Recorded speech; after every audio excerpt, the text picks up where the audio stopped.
Hello and welcome to this episode of the Online Course Creator Show. I'm your host, Lou Blakely, and today I am talking about launch strategy that sells. I am recording this at night time. I hope I don't get any crazy wildlife noises in the background. I feel like living in Australia, there's always some kind of weird noise going on outside, so if anything pops up, just ignore it. I also, before we jump into this, I want to announce that I have a new website. I'm so happy to get it live. It's been a bit of a project going on behind the scenes for a little while now. So if you want to check that out, it's at loublakely.com. Very, very happy to get it out there. And, I had my last website for many years. I built it myself in a weekend. And now that I've got the new one up and running, the old one feels pretty basic. So I'm really happy, and you'll find all the podcast episodes there as well, going back from this episode all the way back to episode 1. So I'd love for you to check that out. That's at loublakely.com. Now today I wanted to talk to you about strategy, launch strategy, because I just have been noticing a lot of people online just really throwing spaghetti at a wall when it comes to launching, and then wondering why people aren't signing up to their course or their group program, whatever it is. And I feel like when people are doing this, firstly, there is people actually teaching that this is how you launch, and I feel like that is quite damaging, because I think a lot of people are actually going to give up before they even have a chance of getting started.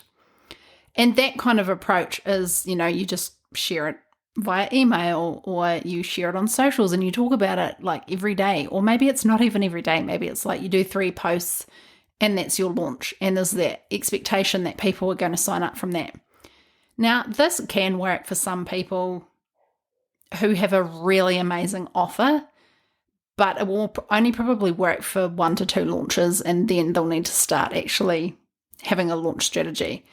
And there are some people with amazing offers, right? But there's also people who are just getting started with offers, and, you don't know if it's amazing yet, and you actually need to build trust, build authority, and all of that kind of stuff. So what I wanted to share with you today was how launch strategy decisions, or key strategic decisions that you need to make in order to create your launch strategy. So the way that I do launch strategy is basically setting you up for long-term success. It's not a kind of spray and pray approach. It's not like throwing spaghetti at the wall. Like, everything we do is for a reason.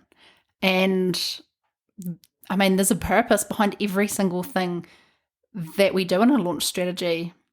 I've had feedback from my clients who have said to me later, like, now I understand why we did all of the steps that you took us through. Like, none of it was wasted.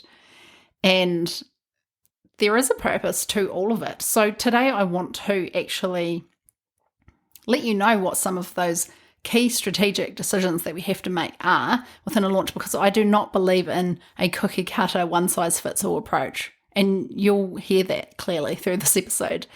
And as I said before, throwing spaghetti at the wall, unless you have an absolute, I'm talking like a 5% top offer, or you have already done the legwork in the past and you already have trust, authority, all of that kind of stuff, then that whole spray and pray, posting on social media, trying to attract attention and build hype, unfortunately, it's just going to fall flat. And my fear is that lots of people are going to give up, or I actually see people giving up and thinking, well, launching, and I'm kind of holding my fingers up and doing the inverted commas, like, launching doesn't work. But to me, that's not really launching. It's just using social media and posting on it to try and make sales.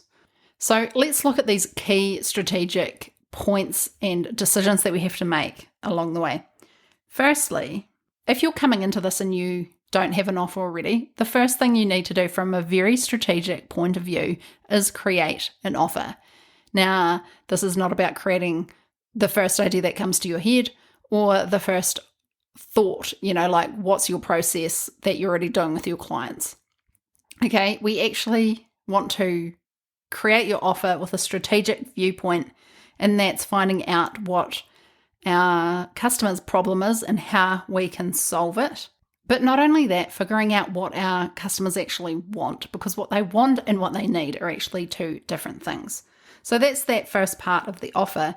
The second part of the offer is actually putting the wrapping paper on it, is what I like to call it, like where you have your online course lessons and all of that stuff, but what are the bonuses? What's the price?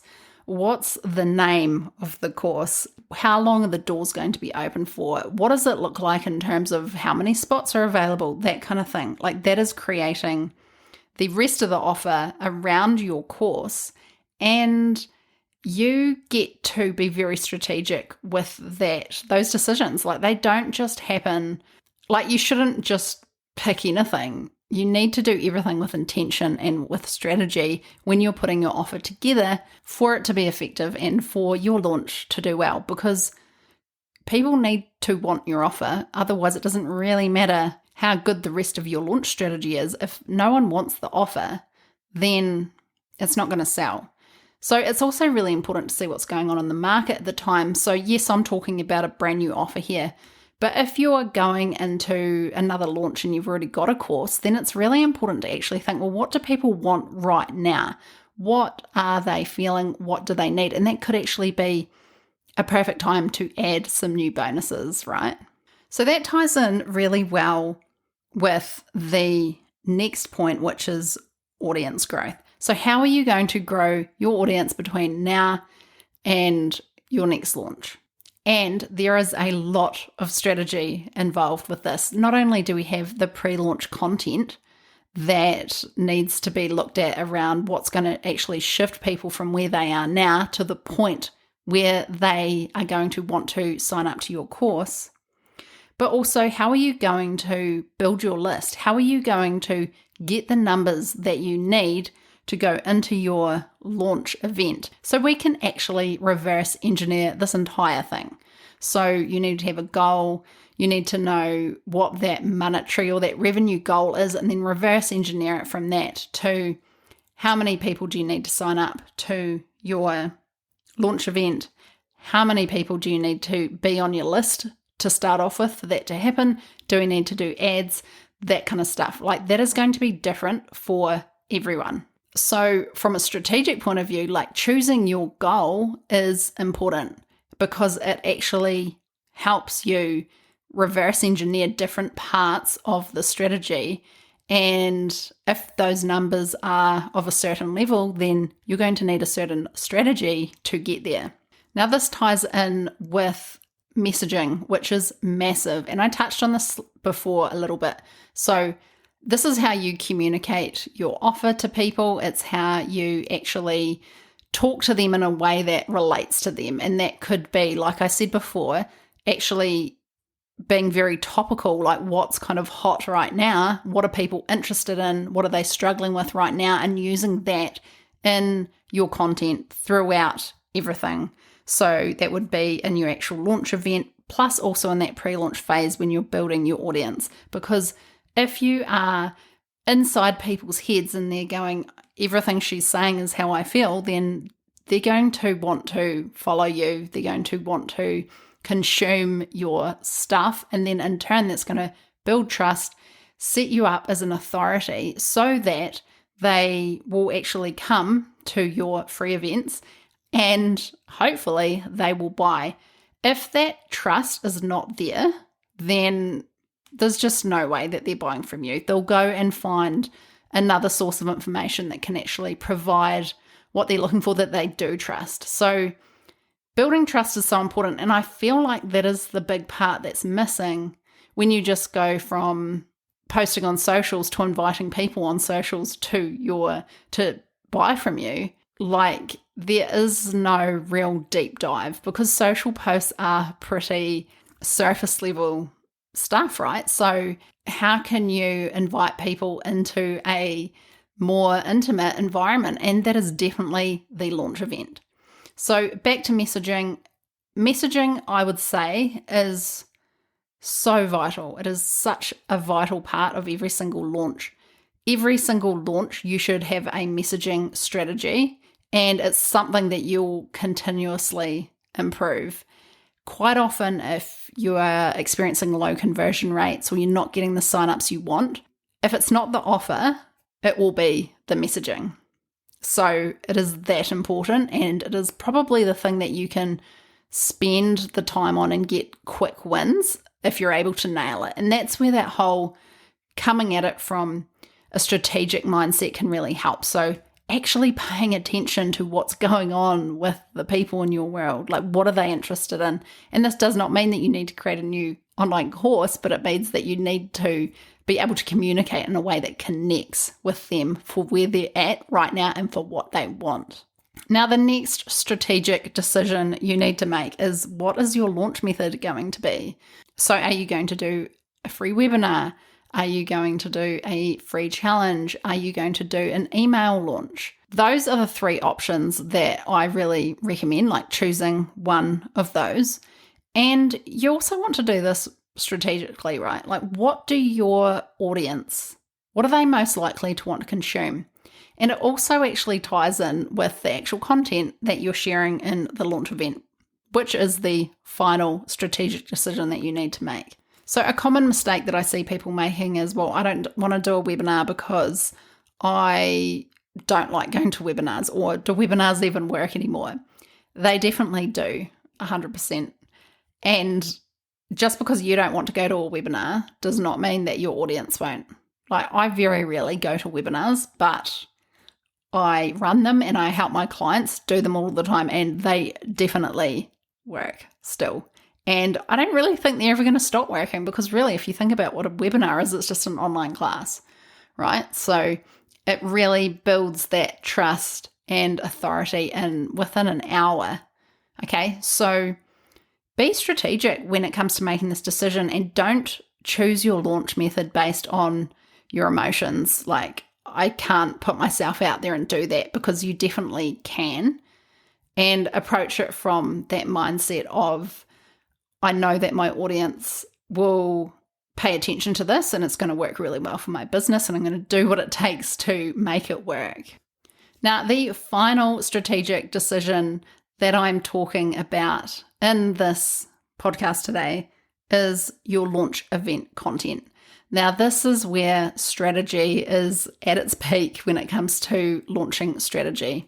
We need to create a launch event that has content in it that is compelling enough to actually get people to sign up for it, and to actually get them to show up, and then to actually deliver value while also moving them from where they were to where they need to be to purchase.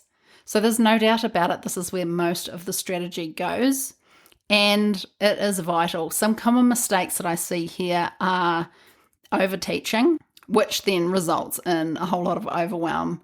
I always say that these free launch events, people should never leave with a list of things to do or feeling like they're behind. If they do, then you have over-delivered and actually taught them too much. And as I mentioned, that actually creates overwhelm. People don't buy when they're in that state. Okay, so we need to look at the content that provides value, but also moves them from where they were to someone who is now ready to buy. Now, this is going to look different for every single business. There's actually a few different techniques we can use here, and this is where strategy really comes into play, and it is so important.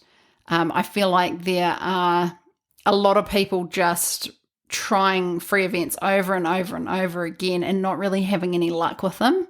If that is you, or you've experienced that, then it's time for some strategy in your launching process. So I hope that's given some insight into what strategy actually goes into a launch. Now, I run VIP launch strategy days where we get together on Zoom privately and spend the entire day together and actually map out your unique strategy that's completely personalized for your business. We run through all of this stuff. We dive deep into the messaging, all of the content you need, all of that kind of stuff. Exactly how you're going to do everything through your launch in a way that sets you up to succeed and sets you up to get as many customers in your launch as possible. So I actually only have one spot left for 2023. If you are interested, then head over to loublakely.com/VIP-day. I need to fix up that URL. But that's where you can go and find out more about it. And then if you're interested, just follow the instructions there. And let's create your amazing, personalized and unique launch strategy specifically for your business, your goals, and how you want your launch to feel and the results that you want to get. So I hope you enjoyed this episode today. I'll be back next week with another one. I hope you have a great week in the meantime, and thanks again for joining me today. Bye. Thanks, course creators and go-getters. You're incredible, and I hope you enjoyed today's episode. If you haven't done so already, make sure you hit subscribe in your podcast app so you don't miss an episode. If you'd like to find out more about what I offer, head across to loublakely.com. See you next time.